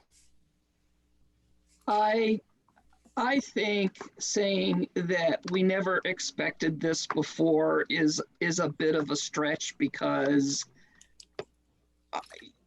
I think saying that we never said we expected this before is turning a deaf ear. I think that we've been very clear that we expect a CAE designated school to contribute to the community. And I know that there are lots of schools that have not. And I know that there are schools that contribute over and over and over again. But I don't think that we have been at all obtuse in our expectations. And so let me be perfectly clear that, you know, I don't think it's at all unreasonable to ask that 3 times a year that an institution that's participating in this program provides something back to the community. And that can be a 1-hour presentation on an event, or it can be sitting on a working group, or any number of things that help advance the community. And it can be one person out of the multitude of people at an institution that make that institution's program work. But I don't think that in the last few years we've been at all unclear about what our expectation is in that degree. Yeah, and I would also add, I mean, this is a measure of excellence. So if you're a center of academic excellence, typically you wouldn't be hiding somewhere. You would actually be sharing your expertise. So I guess it is important to point this out, but there are a lot of opportunities. So working groups, some people have too much to do and don't have time to be like a mentor or something. You could be a reviewer, which would only involve reviewing the apps as they come in. So there's a lot of opportunities there, though, but you do have to provide evidence that it says 3 evidences that faculty members have contributed to the CAE community. And then there's some examples. Are there any questions about any of this? Yeah, the 3 evidences. So, I mean, I guess the more faculty members, the better, but I guess it's at least one, but or is there expectation from, you know, a few, or? Well, you're going to have some where one person does everything. Right. Or you're going to have some where 3 people are doing, or 6 people are doing one thing each. Okay. Yeah. So, okay, hopefully this isn't very controversial. And then basic internships and jobs, and obtaining input on curriculum to meet industry needs. An example would be if you have like an advisory committee that's providing feedback. Also, we're in the middle of developing some new degrees, and so we're including committees of industry to provide input. So anyhow, just to show that the program itself is pretty robust, and it includes things other than the students just going to class, and that everybody is involved. So that's the students and the faculty. Okay, now this one does have several, A, B, C, D, E. So this has more, this one's got a little more few things in it. So that's outreach. And so that's pretty much the same other than the requirement that you show you're actually contributing. And then our last thing is the transfer of credit and articulation agreement. So just provide evidence that there is credit awarded that can transfer to other institutions. And keep in mind, the old school articulation agreement is a one-to-one where you sign a contract with the other institution and these credits only transfer to that institution. You can use that, but there are newer forms of articulation such as statewide types of articulation agreements. In our case, we have a bachelor's degree, and our prereq to come into that is any IT related degree in Washington State. And we have mapped their courses to what the equivalencies are. And I would argue that's a form of articulation. Also, what your high schoolers, are they doing dual credit? Running Start is in here, and I'm not sure if that term is used all over the country or not. But in what that means is that high school students can go to college while they're in high school. And credit for prior learning, credit for military training or occupation. So we have, it's called military occupation pathways. And I actually have a document that is mapping the military occupations to courses in our program. So anyone that walks through the door with that military occupation gets these credits. So this is an articulation, an equivalency to an occupation, not an equivalency to a training. So those are like different things than what your one-on-one, one-to-one type of articulation agreement is. And the reason I'm bringing all this up is just to illustrate it's more than just the old school articulation agreement.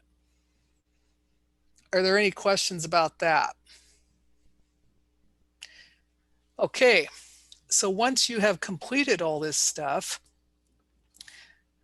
as you can see, this to me is pretty easy. I don't know what everybody else thinks, but once you complete that, you would submit for a pre-submission review. Whatcom would assign a pre-submission reviewer.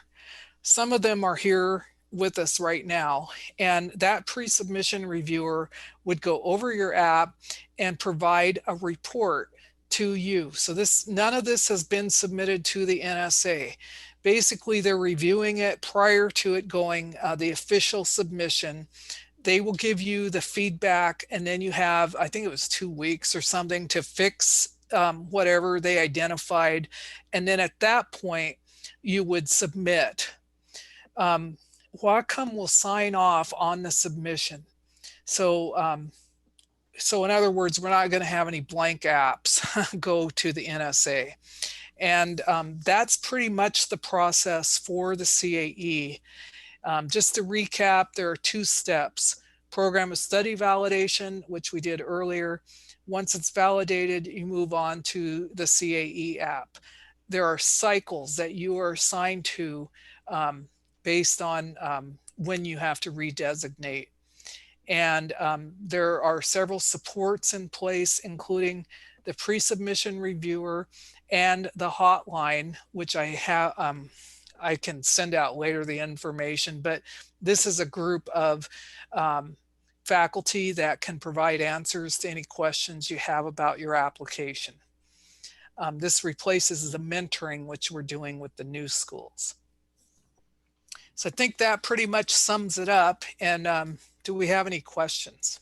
The initial, see, we're going to be a first-time applicant actually, but there's a checklist that I don't know if that's in the new part, or, the checklist just to, I guess it just answers all these, like if it's kind of a pre-check, and is that a big process? You submit that and just saying that we can actually go to the rest of it, start with the program validation? By submitting the checklist, you are entering the candidate's program. When you submit the checklist, Northern Virginia Community College actually reviews that and determines whether you are ready to apply or are in need of program development. If it's deemed that you're ready to apply, then Whatcom will assign you a mentor and you will be assigned to a cycle. The mentor will work with you to get your materials together and help you through the app. Okay. Yeah, that's what it sounded like. I was wondering if that was still valid. Yeah. So then we just take it from there. They kind of, we work on the program validation, and like you said, you have to get that part approved, and then Yep. and then the pre-submission is only for the last part, the CAE designation side, right? No, we have No? a pre-submission review for the program of study and one for the CAE. Okay, got it. So that's what I was going to ask. So there's two Yeah. of those. Okay, great. One thing I forgot to point out, for the program of study, you appear in front of a committee virtually. For the CAE, the original plan was that you appear in person. And so the committees would be held in different regions around the country, and you would have to travel. So it is important that you let your administration know that this will be one of the things required. Now, all of this was planned before the virus issue. And so I'm not sure where we're at, but the original plan was you would appear in person. Hey, Corinne. Question, Bob Bowles, Regis University. Is there any way we can start on this package ahead of time, or do we have to wait until using the tool until our quarter that we are the window for our submission? So we have, as we've stated, we have several items available that can help you prepare ahead of time, including a layout of how you should set up your folders and your files so that you're prepared to enter the stuff into the tool. Access to the tool, we're basing that on the cycles. Okay, so where can I find this helpful information to start structuring it? So Yair, you put it back in there, right? Yeah, I just shared that link for the workshop. In the chat. In the chat area, and underneath that, you're gonna find the additional information. Just note that the requirements document posted there is it's a dated version of the draft. The updated one is on the NIETP website that I believe Jose posted a link in the chat area. So you can, here, I'm gonna copy this again. So Corinne, there have been some questions about how far in advance the redesignating schools should be expecting to get notified of their cycle if they haven't already heard. I believe Tasha has notified out to 5 cycles. So I think she's up to like October or something of 2021. Yeah, she's pretty far out. So it's you all will know well in advance, at least 6-8 months in advance of when you'll have to have yours submitted. So as you all can appreciate, we put everything on hold for close to a year, and everyone in 20 got an automatic extension. So if you're due in 21, everybody got pushed back. So if you haven't heard, what they're saying is that you'll get plenty of notice at least 6 months before your cycle even gets close. Yeah, see, we don't want to tax. Okay, right now we haven't piloted the CAE part. We just completed piloting the program of study. And I don't want to like overload everything until we've piloted the entire process. So the first cycle has 25 new colleges and I think 33 redesignating. I'm not sure about that because my numbers now, they don't add up. But the bottom line is, and everybody has been notified for those cycles. Cycle 1, we are keeping at a small group so that we don't have like 200 colleges we're trying to, with the untested process. Right. As time goes on, there will be less cycles. Right. We have over 100 of redesignating schools, and how many new schools do you have? patiently. About 75, I think. Yeah. So, you know, we've got a lot of schools in line and they've all been patiently waiting.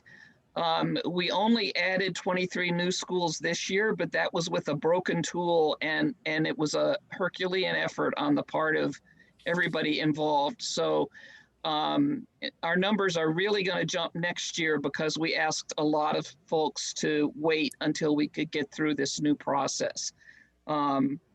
So if you haven't heard and you know that you're going to have to redesignate, know that you've got at least 8 months and it could be longer. Now, I am getting some questions about the CAE-R and cyber ops. The plan is to try to utilize this for those two designations also. When I say just release the new requirements for CAE criteria? I didn't catch that. Those things are down the line. So the only thing we're rolling out right now is the CAE, CD. Jill, are you on the call? Yes, I am, but I had to step away to a crying child, so I wasn't listening. I'm sorry. So we aren't redesignating CAE-Rs right now, correct? We are correct. Yes, we are taking a hiatus for the moment, and we will get in touch with the Rs to let them know when they will be looking at redesignating, because we still have to get that stuff into incorporate this into the new tool. So now that we have gotten this far with the tool, we're going to circle back around and see what we need to do to incorporate the Rs. And with the new communities of practice, we're working with the COs to think about their KUs and how all of that fits in. So stand by for news. We're getting there, but it's not going to happen overnight. I had a question about like dates, you know, in terms of, since it's basically two parts or two applications together. So the program of validation, I think last I understood is like in October. I mean, there's a couple different cycles, right? I'm thinking like the October to January one. So the program validation part, when would be the first you'd want to submit that, or what would be the deadline for that part as opposed to the second part? Well, cycle 1 started October 15th. Right. The next cycle, I believe, is Tasha here? I'm here. Yeah, let me. Okay, do you know the answer to when the next cycle starts? So cycle 2 is going to start next week. And there's, for the program of study validation, their submission date would be in March. And then we move on to cycle 3, which would start at the 1st of January. And the submission date for the program of study would be in April. Yep. So, and then it just keeps going like that. So, you know, if, for example, you're in cycle 10, you're not going to start your program of study until November of 2021. So keep in mind, what we're going to end up with is something like 50 schools working on the program of study and another group working on the CAE. And I'm just going to put out there that we are going to need mentors and reviewers as we get further along. So schools that are going through it right now could serve as a mentor for the other schools. So that would be an opportunity for you to meet criteria 9C or whatever it is. 9D, yeah. 9B. Okay. So that's the application.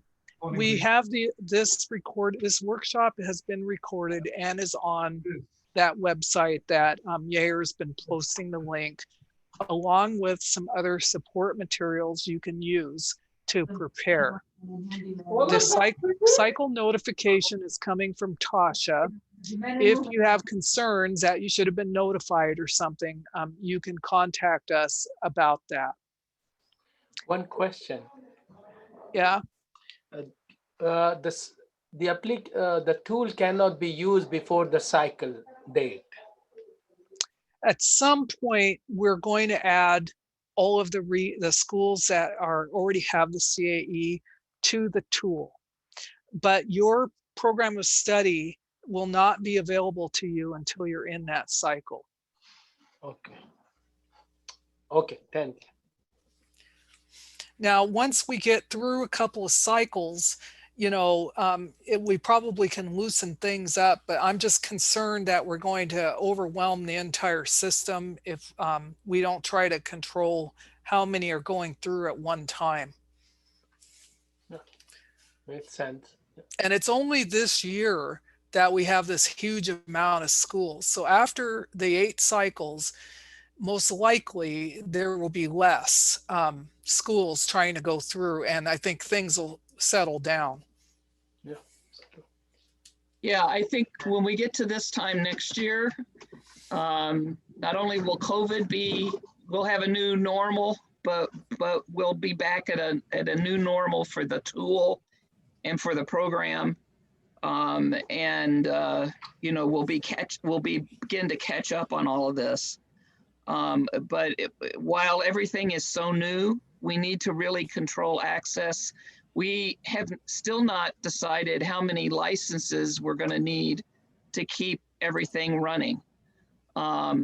So we're really going to let the developers and the team that's been working on this advise us on access control and those kinds of things for now. So Corinne, thank you so much. Again, thank you to the team that's worked on this. I think you guys have done a fantastic job. If anybody has questions, you can contact. All the information has been provided in the chat today, or you can always come to the program office. You've got our contact information. Corinne puts an awful lot of information also up on the Insight.net webpage. And thank you to all of your team up there at Whatcom, Corinne. Well, it's been a fun time, I have to say. So, and I'm hoping everybody likes this, and I do know it is easier. So everyone will get over the trauma of the mapping, and I think as we move on, you're going to be pretty appreciative of how the new CAE works. So thanks, everybody. I'll tell you, even I understood, and anyone that's tried to teach me a new software will appreciate what that means. I have a question about the number of people from our team that can log in, since you mentioned licenses and access. Can we still do a team-based approach where we have maybe 2 or 3 people working? Yes. So the accounts are institution accounts. So we have roles for data entry. In other words, we have some schools that have 4 or 5 people working on it. Perfect. Thank you. Hey, Kareem, we've had a couple of questions about submitting more than one program of study. I put in the chat that what we're asking redesignating schools or all schools to put in one program of study, advance to the CAE, and then you can circle back and add another program of study later. It's just that right now, because of the volume of submissions that we're going to have and the limitations on reviewers and pre-submission reviewers, we're trying not to overload the system, both people and the actual system itself. So just keep that in mind, and we may in the future be able to do more programs of study at one time, but right now, just for capacity issues, we're asking for just one. So will we have a, I don't know, some sort of an extension on the program we can't renew? Well, Doug, I mean, you'll have your CAE, you'll get that validated. You'll get your program of study validated, one of them, and then you'll go on with the CAE, and the school will retain the CAE designation, and then you can go back and redo or go ahead and submit for the other one. Right now we haven't gotten to that point, and Tasha and Corrine, you might be able to help me out here. I'm not sure like how we're going to do that. We haven't come up with a plan of how we're going to assign a slot for those people that are doing another program of study. So you're not going to lose anything, Doug. Don't worry about that. So I mean, phrase it this way, I guess. So we actually have students that take a look at our designation and say, hey, we see you expire in 2021. What are you doing with that? And Right. so both our bachelors and our masters are in the program of study that we'd be redesignating. So we will go ahead and do one, push through, get the CAE. Conceivably, depending upon how the cycles work, that second program of study would then be outside that deadline. Are we going to be justified in telling students that that's still a designated program? I would say yes, because it's no fault of yours that we've had to push it out. So I would say that that's still legitimate to say that you're a designated program or a validated program. Okay, thank you. Is there a chance for one more quick thing on the date? If it's just to get an idea, if our institution is aiming to apply next fall, 2021, when should we expect to send in that initial checklist? Kind of, I'm just trying to think of the lead time on when to start everything like that. You should have, so this is a new school? Yes, new. So you haven't filled out the checklist? No, just we are looking ahead to next fall. So that's what I'm asking, if we should do that now or wait on that checklist. Yeah, you should do it now. Okay. Do it now.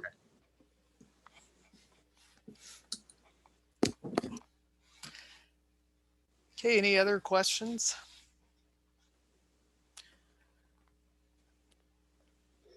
Okay, well, thank you, everybody. And if you do have any questions, you can contact us at cnrc.whatcom@insight.net and the program office at caepmo@nsa.gov. And I guess that concludes our presentation. Thanks, Corrine. Thank you, Corrine. Thank you, Corrine. We'll see you guys next week. Have a good weekend. Take care. All right, bye. Bye. Turn this off.